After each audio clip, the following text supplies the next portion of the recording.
Assalamualaikum warahmatullahi wabarakatuh.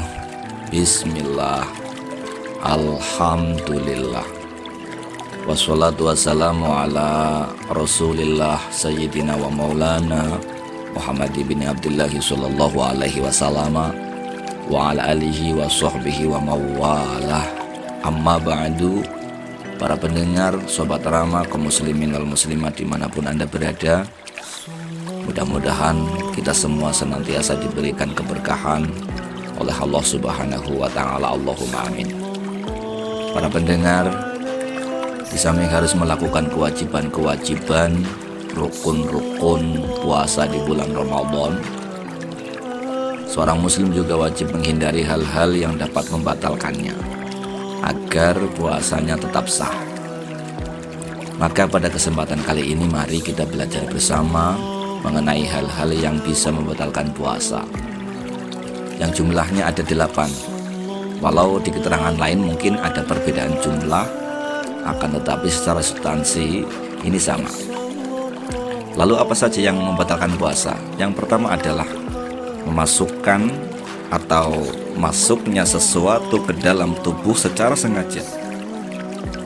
Artinya, jangan sampai ada sesuatu yang masuk ke dalam tubuh melalui salah satu lubang yang berpangkal pada organ bagian dalam, atau dalam bahasa kita jauh, seperti lubang mulut, hidung, dan telinga. Jika hal itu tidak sengaja, maka puasanya tetap sah. Gambarannya bagaimana? Gambarannya misal mulut kemasukan air, walau sedikit, dengan sengaja, ini membatalkan puasa.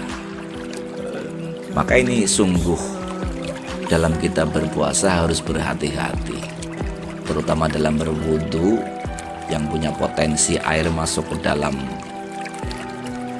hidung, mungkin ketika melakukan kesunahan wudu, atau dalam kita membasuh muka, jangan sampai air itu masuk dalam telinga,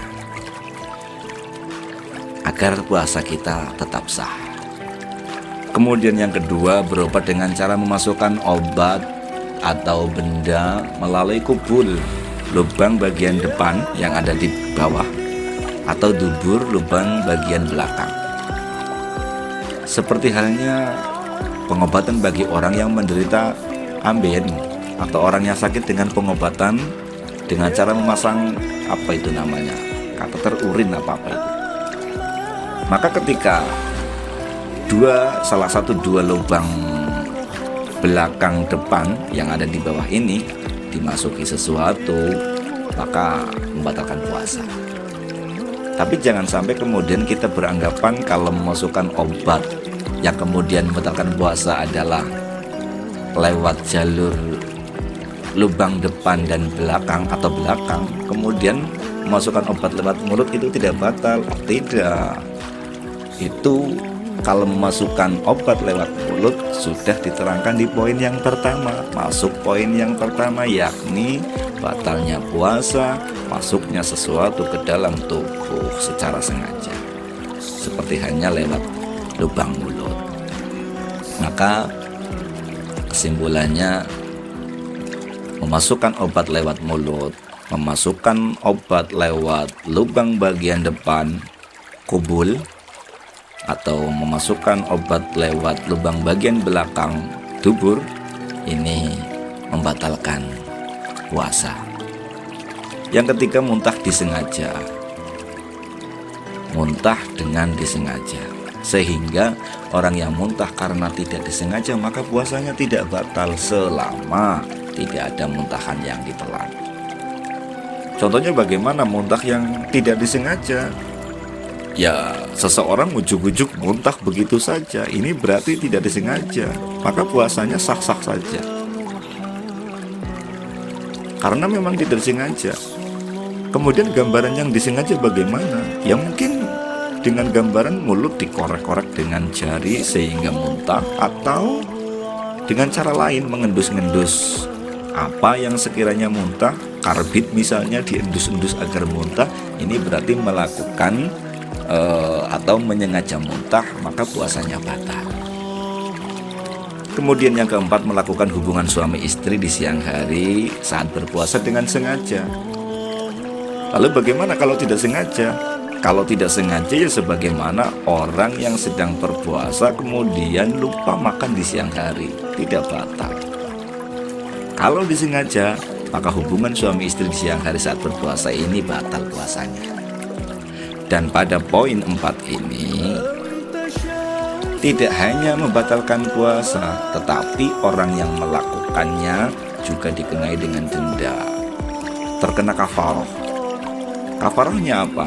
Yaitu dengan memerdekakan budak,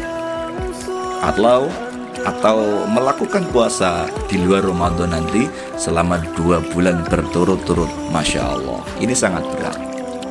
Dan apabila tidak mampu melakukan puasa 2 bulan berturut-turut, maka solusi yang terakhir adalah memberi makan 60 fakir miskin, atau memberi makan 1 mud kepada 60 fakir miskin. 1 mud itu berapa? 1 mud kisaran 7 ons kali 60. Ini sungguh pembatalan puasa yang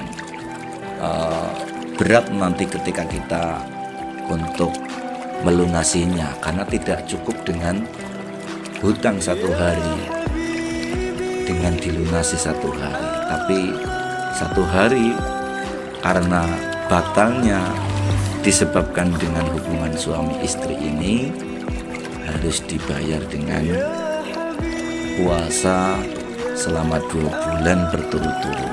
Sehingga ketika sudah dalam perjalanan puasa 2 bulan berturut-turut, di tengah perjalanan kemudian batal, ini dianggap gugur, harus diawali, harus dimulai dari nol lagi. Ini sungguh sangat berat. Kemudian yang kelima, keluar sperma, keluar mani sebab persentuhan kulit. Mohon maaf, ini bukan sedang jorok-jorokan, tapi ini adalah hukum yang harus kita diskusikan bersama. Seperti mani yang keluar karena melakukan onani non sewu, atau persentuhan kulit dengan lawan jenis tanpa harus melakukan hubungan seksual, ini mengakibatkan batalnya puasa. Berbeda jika keluar mani sebab ihtilam atau mimpi basah, maka puasanya tetap sah. Kemudian yang keenam, haid atau nifas saat siang hari berpuasa. Tentu ini khusus bagi wanita. Wanita yang mengalami haid atau nifas, selain puasanya batal, juga diwajibkan nanti untuk mengqadhonya ketika Ramadan sudah usai. Dan yang ke-7 adalah mengalami gangguan jiwa, junun bahasa kitabnya, atau gila saat sedang berpuasa. Orang yang sedang melaksanakan puasa Ramadan di siang hari kemudian gila, maka puasanya batal. Orang tersebut harus mengqadhonya, harus melunasi hutang seberapa hari yang tidak dipuasai. Dan yang terakhir adalah murtad atau keluar dari agama Islam. Artinya apa? Jika orang yang sedang berpuasa melakukan hal-hal yang bisa membuat dirinya murtad, seperti menyekutukan Allah atau mengingkari hukum-hukum syariat yang telah disepakati ulama mujma' alaih, ini nanti membatalkan puasa.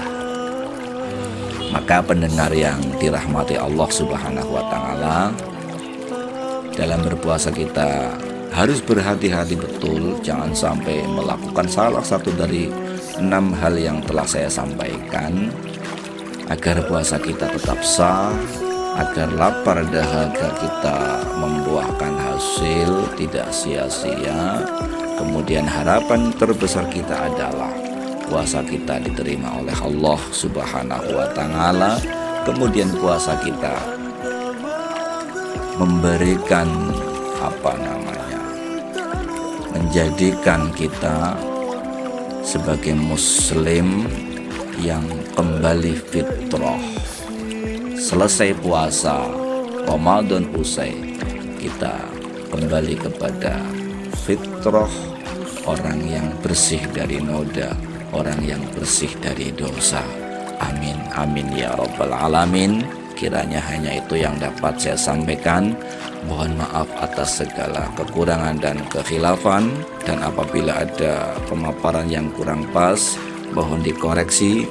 Walafa minkum. Assalamualaikum warahmatullahi wabarakatuh.